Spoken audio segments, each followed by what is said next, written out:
How to turn on the phone NFC.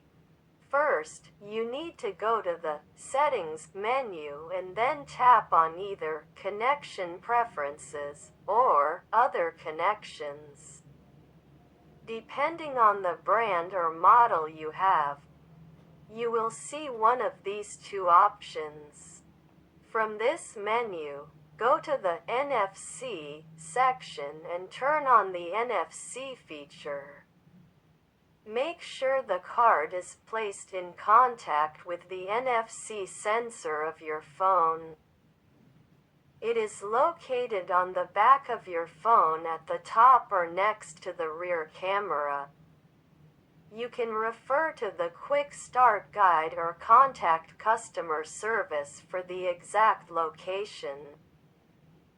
Metal protective cases block NFC communication. It is recommended to remove the case and try again. If you want to change the payment card, lift your phone up and try to pay again.